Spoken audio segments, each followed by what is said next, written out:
The Galactic Council had welcomed Earth like one might welcome a stray dog amused curious, but never afraid to most. Galactic species humans were soft, they came with songs, art, handshakes, and promises they wanted alliances, friendships, trade their technology was. Decades behind, their ships were barely faster than drifting wreckage, and their soldiers never seen, instead humans sent. Scholars, poets, and peace ambassadors, they offered help, they offered smiles. And they never ever raised their voice. So when Earth was finally granted a seat, at the Council, the galaxy relaxed another harmless race, another set of diplomats who would bend when told the other species didn't see the quiet that followed, they didn't notice, the way human eyes watched too long, or how their scientists always asked about. Failures, power grid failures, weapon malfunctions, medical breakdowns, they didn't see what Drenel, our Saw Ralph, was the Overin Union's chief strategist, and the most paranoid man in 3 systems his own kind had once ruled through, terror and force. So he recognized restraint when he saw it. He watched the humans, especially one of their lead representatives, a man named Ambassador Marcus Vale. Marcus was young by most. Standards, calm, measured, smiled a lot, but Ralph had seen him once during a border conference when a drunken tour delegate insulted Earth's military capabilities. Marcus didn't argue, he didn't blink, he just wrote something in a black book, smiled politely, and excused. Himself, the terror delegate, died 3 weeks later, food poisoning, they said, but his ship's air filtration system had been replaced recently by a human firm rill. Remembered, and he remembered when the humans lost their claim to Verilion 3. That planet was soaked in zithium, both the Kroth Dominion and the Terran. Federation had laid claims, but the Council gave it to Kroth. Typical, the Kroth were bullies. With influence, humans didn't even protest. Ambassador Vale gave polite nod, shook hands with the Kroth warlords, and congratulated them, then Earth packed up its outpost on Verilion 3 and left 2 months later. The craft station exploded, a reactor overload, engineers dead, scientists missing, the blast killed thousands, and when questioned, humans showed logs and footage of their last freighter leaving long before the incident. No trace of sabotage, no motive, no evidence. The Kroth retaliated anyway. They bombed the Terran relay outpost, 10 dead, no military assets, no defenses. Earth responded with a brief statement mourning the loss, no threats, no movement. And then nothing for almost a year. Humanity went dark. Their diplomats stopped appearing, their trade ships thinned out, their tech assistance programs halted. Earth turned inward. Quiet, too quiet. Ralph felt the dread grow, but no one listened. They're spineless, said one council member. They fear war, said another. No one had studied Marcus Vale the way Ralph had done it. Happened Kroth Prime, the heart of the Dominion, lit up like a dying sun, not from orbit, not from space, from inside, from moons leased years ago to Terran. Mining firms from research stations humans had quietly constructed with environmental intentions. They weren't research stations, they were silos, hidden, buried, waiting. Black ships rose like ghost, silent, radar deaf. They carried no insignias, no warnings. They didn't fire lasers or missiles. They dropped kinetic rods, chunks of tungsten falling at orbital velocity. No energy trace, just unstoppable force. Cities crumbled. Military HQs disappeared in fire. The craft fleet scrambled, but found themselves infected. AI viruses cooked inside human trade goods, now turning their systems against them. Within 6 hours, the craft were gone. No message, no declaration, just a racer. On the 7th day, a figure walked into the council chamber. No guards, no fanfare, just Marcus Vale. His hair was grayer, his face unreadable. He placed a thin tablet on the table. We warned you, he said softly. We told you we wanted peace, but peace isn't weakness, it's patience. The room went still. You believed we were soft because we smiled. You thought we bowed because we feared, but we were studying you, mapping you, and now we've made our point. Ralph stared at him, and in that moment he realized the truth. Humans had never been peacekeepers. They had just been waiting. The council chamber stood frozen after Marcus Vale's quiet declaration. No one moved, no one spoke. His words hung in the air like the smoke of something recently set on fire. The representative from the Verlian trade block opened his mouth to speak, but said nothing. The craft seat remained empty, just a dark slab where one of the most feared empires had once sat. Marcus didn't wait for applause or questions. He stood, nodded once, and walked out of the Chamber like a man leaving a routine meeting. As the doors sealed behind him, the fear truly began to settle in Ralph. Stayed behind watching the others, old enemies of Earth, now suddenly quiet. Their bravado shriveled into nervous glances the Varnak Confederacy known for. Their biological weapon programs had already begun scrubbing their records. The tall, blue-skinned Ishi, once arrogant and cold toward humanity, now whispered about immediate diplomatic visits to Earth. Even the Gorthak species of Apex warriors had begun recalling their fleets from Terran-adjacent territories. But Ralph wasn't afraid like the rest. He was impressed back aboard the Terran. Vessel silent resolved Marcus Vale, remove his coat, and sat alone in his. Quarters of lights were dim the room. Quiet, just the soft hum of life support. Systems and the distant rhythm of a living ship the walls were lined with. Screens showing nothing but the black of space. But Marcus wasn't staring at the stars. He was staring at the data feed. One tab showed the remains of Croth. Prime still smoldering under layers of dust. And atmosphere collapse another. Displayed the Terran casualty reports, 10 names still pinned at the bottom of the screen marked as sacrifice rather than loss. He tapped the screen with his index. Finger once, twice before letting out a breath he'd held far too long. They had done what they had to what the Council never thought they'd dare to do. Not because they were angry, but because they'd waited long enough back on Earth things had already. Changed news outlets celebrated the quiet victory, though many didn't know how deep it had gone. Politicians praised the restoration of respect, but Marcus knew better. There was no joy in what they had done, no honor, in revenge only. Survival. A soft chime pulled his attention to the door. Come in, he said. Captain Ryle stepped through, tall and broad-shouldered, one of the few Earthborn officers trusted with black clearance. She didn't salute, no one did. Any more, this wasn't a military, not officially. It's done, she asked. Marcus nodded. The AI cleanup team confirmed full deletion. Craft's data infrastructure is gone. Their fleets are disabled. Civilian tech was left intact, as ordered. Ryle raised an eyebrow. Mercy.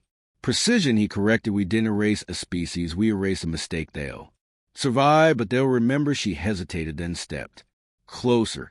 And the others, the ones watching us now. Marcus didn't look at her. His eyes stayed on the screen where simulation ran quietly in the background. Red dots spreading through sectors. Human dots. They'll make nice, he said, for A, while they'll play the friendship game again, send apologies, offer peace. And when they stopped pretending, he finally turned to her. His face was calm, cold, the same expression he wore when he gave the authorization for the first kinetic strike. Then we remind him back in the outer systems, planets far from Council control began receiving strange messages. Encrypted Terran signals activating sleeper cells. Human research stations that had been quiet for decades flickered back to life. Old cargo ships started shifting, their flight paths aligning into quiet formations. Civilians moved in silence, unnoticed, passing harmlessly through galactic checkpoints. But they weren't harmless. They were Earth's answer to galactic arrogance, and they were everywhere. Meanwhile, Ralph returned to his sector, no longer doubtful of Marcus Vale or the humans. He began his report immediately, but halfway through typing, he stopped. What could he write? They never wanted peace, they wanted silence, and now they have it. He stared at the words, then deleted them. No one would believe him, not yet. But he knew when Earth smiled. Now it wasn't diplomacy, it was a warning. The news of the Krayt Dominion's sudden collapse sent shock waves across every star system in Council territory, not just because of the destruction, but because of how it happened. Clean, targeted, without a single warning broadcast or demand. The craft were not defeated in battle. They were simply deleted like a file on a screen, and Earth said nothing. No claims, no parades, no boasts of victory. That silence was what disturbed the galaxy most species known for warmongering began. Peace talks they never would have considered before. Some sent envoys to Earth, others tried to intercept human ships with force inspections. Those patrols never returned. And still humanity didn't respond with threats or declarations they didn't need.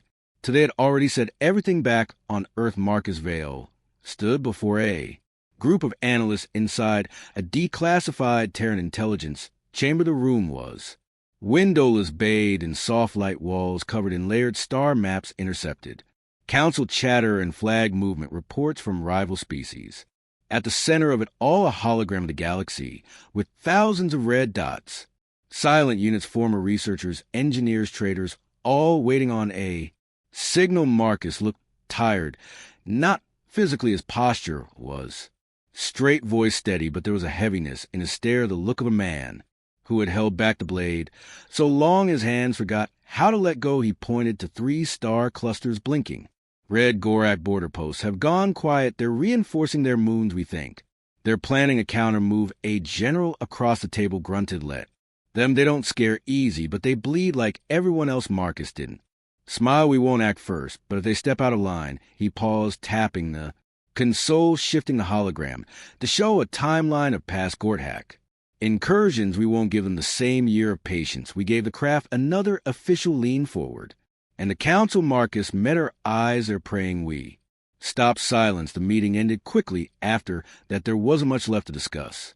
Earth wasn't expanding, Earth wasn't invading, but Earth was watching, and every power in the galaxy knew if humanity turned its eyes on you, you wouldn't hear it coming in the far reaches of Sector T-29.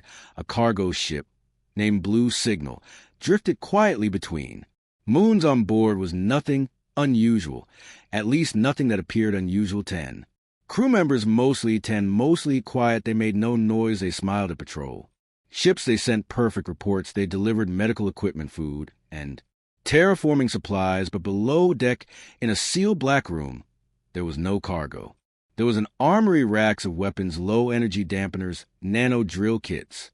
The captain, a man in his mid-40s with a limp and a habit of chewing mint leaves, stood at the center, reviewing a blinking red dot on a wall-mounted screen. A Gorthak listening post had just activated 2 border probes, one dangerously close to Earth's remote colonies. The captain scratched his chin, then pressed a single button. Somewhere in deep space, 4 other cargo ships quietly changed course. No noise, no announcement, just silent, sudden movement. Ambassador Marcus Vale returned to his home late that evening. The house was modest, too modest for someone who had just ended a centuries-old galactic empire. He stepped through the front door, removed his coat, and sat at the kitchen table like any normal man.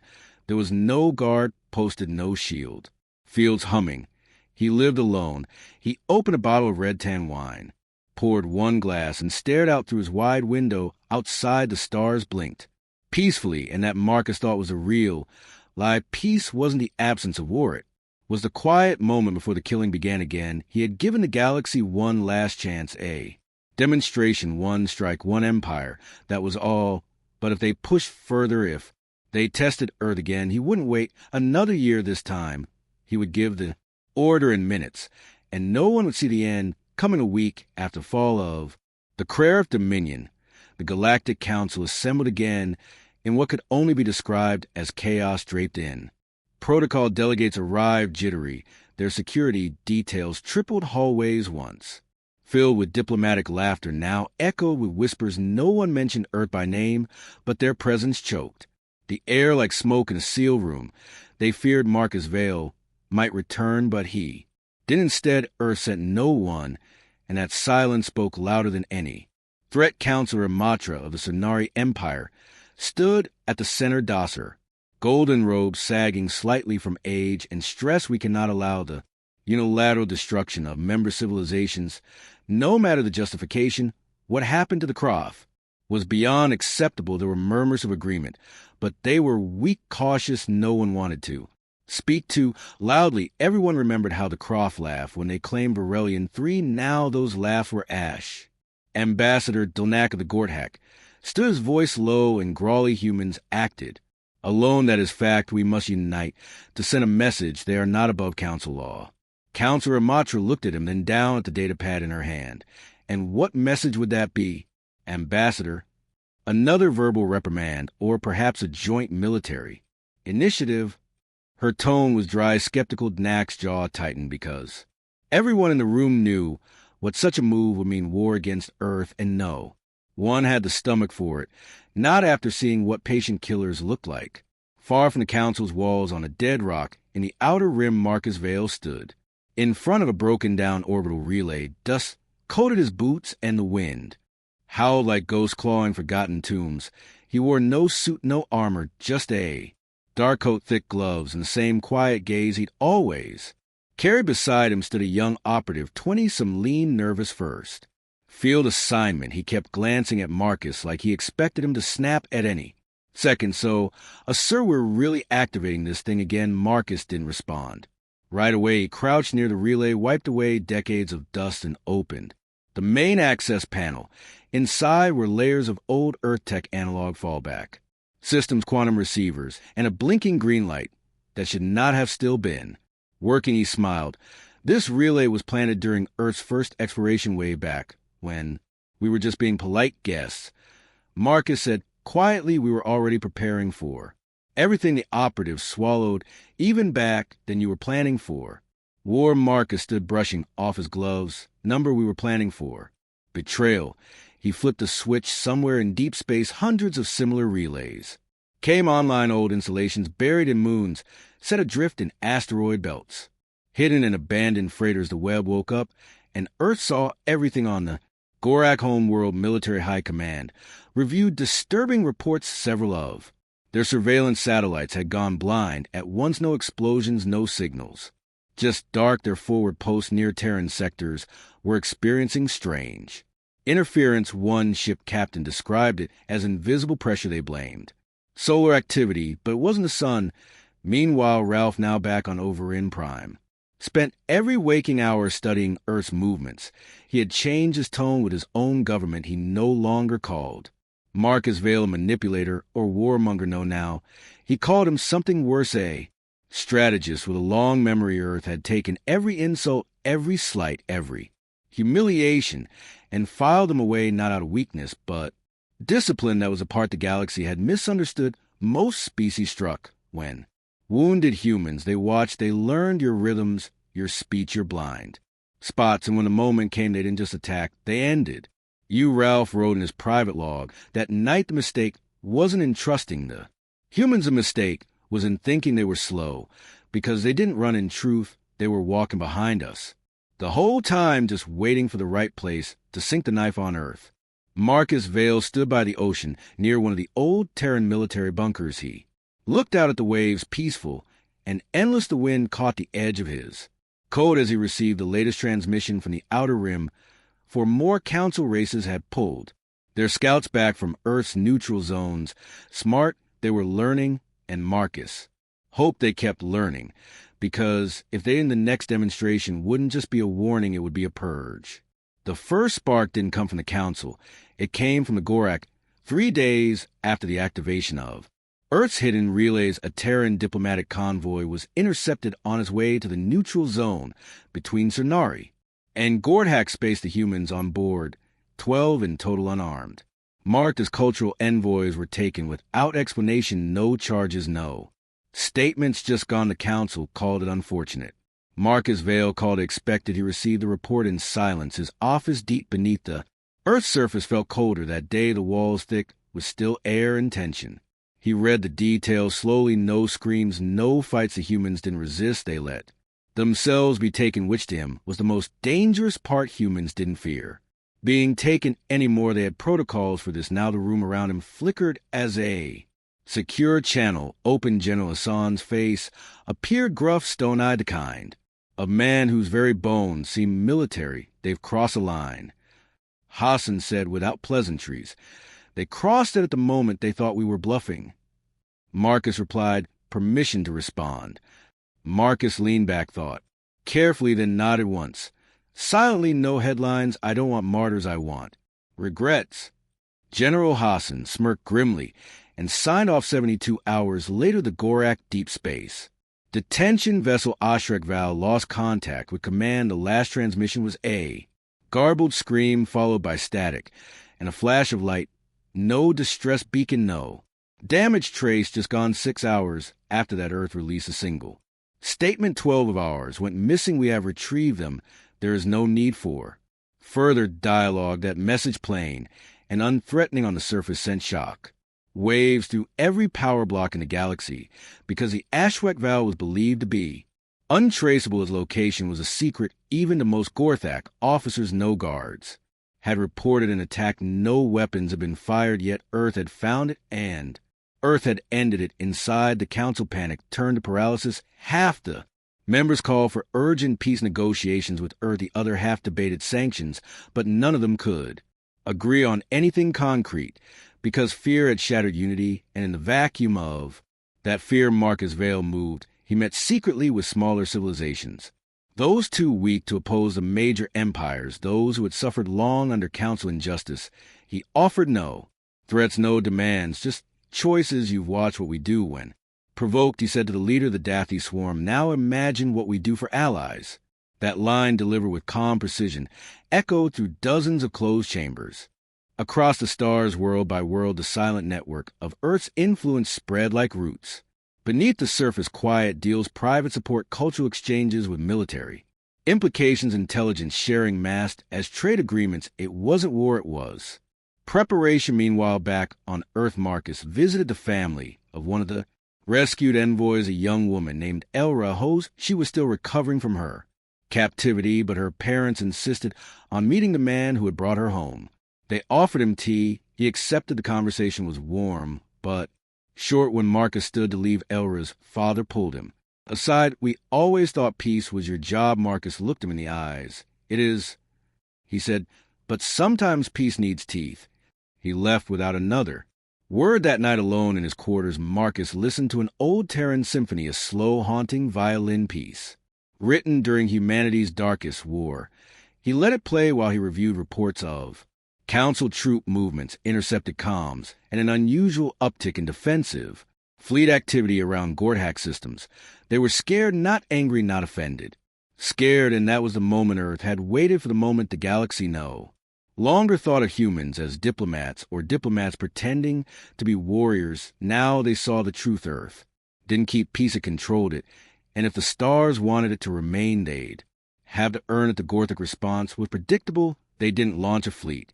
They didn't broadcast war declarations. No, they did what predators do when they realize they're no longer the apex. They got quiet, too quiet. Earth's intelligence web now stretching from the icy moons of Phalar 9 to the orbiting archives of Cernari Prime picked up subtle movements.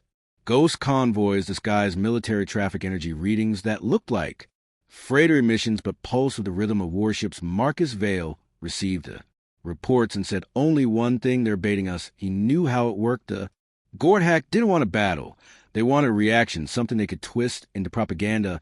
A Terran misstep, a moral failure, something to rebrand Earth, not as feared, but as monsters. The galaxy had seen what Earth could do. Now the Gorthak wanted them to overdo it. So Marcus waited. He told his captains, no fire unless fired upon. No ripples. But not everyone had Marcus' patience. 3 human colonies in fringe sectors were hit within the same week. Not full-scale assaults, just enough to rattle bones. Agricultural equipment destroyed, cargo transports sabotaged. One colonist shot in the back by what appeared to be a rogue mercenary group, later traced to weapons contracts tied loosely to the Gorak. Still, Earth didn't strike back.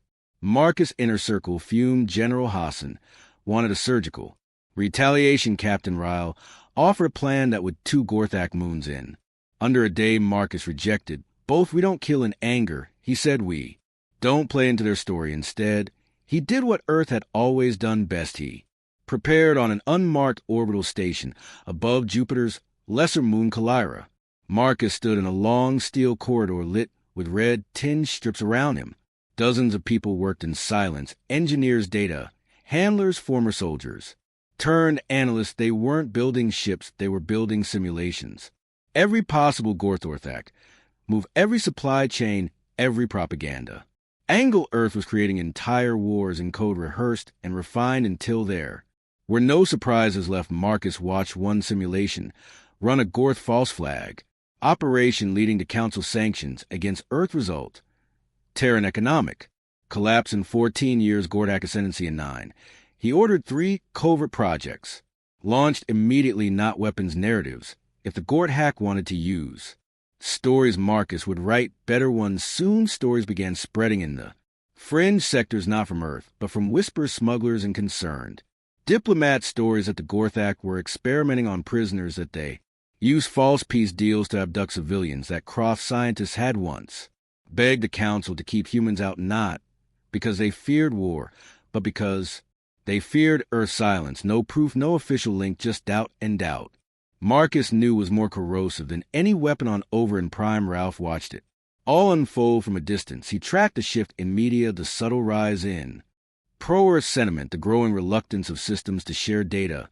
With the Gort hack, he didn't call it manipulation. He called it counterbalance, because for too long the Council's power had been shaped by fear of war, not fear of consequences. Earth had simply introduced accountability, deadly efficient accountability. He drafted a new report for his leadership, one with no sugar. Coding Earth is not building an empire, they're building equilibrium, but if pushed, they will replace fear with extinction. Back on Earth, Marcus stood before a quiet crowd in an underground hall beneath Geneva. No cameras, just soldiers, analysts, and operatives, people who had kept the peace through silence, steel, and strategy. We are not the aggressors, he said calmly. We don't want conquest, we want order, because this galaxy has mistaken disorder for freedom, and we've seen where that leads. He paused, eyes scanning the room. They thought we were peacekeepers. They were wrong. A breath. We are patient killers. And patience is running out the moment Earth had been preparing for finally arrived. The Gorak made their move under the cover of a minor border skirmish near the Tannic Belt. They activated protocol, Ashfire, a centuries-old plan involving coordinated cyber strikes, sabotage of Terran Commar rays, and targeted assassinations of human diplomats across neutral systems. It was fast, brutal, and surgically executed. 3 Earth-aligned listening posts when Dark 1 Terran mining station exploded in orbit over KTH-6. No survivors, and the most visible blow. Earth's ambassador to the Council, a kind man named Darien Cho, was found dead in his quarters aboard the neutral station Col 9. No forced entry, no signs of struggle, just poison. The message was clear enough: patience, time to bleed. But the Gort hack made one fatal mistake. They believed Earth would respond. They didn't understand Earth had already prepared. On the same day as the attacks, Marcus Vale convened with General Hassan and Captain Ryle inside Earth's deep strategic core. The room cold, steel, endless screens, and silence held no panic, no alarms, just quiet movements as black protocols long buried beneath layers of diplomatic fronts came online. What's the directive? Riel asked. Her eyes were sharp, her hand resting near her sidearm. Even though she knew she wouldn't need it, Marcus didn't look up from console. His fingers moved with careful rhythm. Great protocol, he said. Hassan raised an eyebrow. You're sure? Marcus nodded slowly. They want a war. Visibility speeches, heroics. We'll give them a war they'll never even see coming. He turned to A. Display labeled shadow assets. Unlock permission. He authorized it across hundreds of systems, across moons, asteroids, refueling stations, deep space, hospitals, cargo ships, mining crews, and forgotten satellites. Earth silent. Force activated. These were not soldiers. They were ghost engineers who'd been embedded for years, janitors who'd memorized access codes, diplomats who carried weapons in their bloodstreams. I embedded in council tech, so subtly not. Even quantum scans picked it up. They didn't rise, they awakened, and in 72 hours the Gort hack would learn the difference between attacking a nation and poking a sleeping. Execution of the first blow came in data.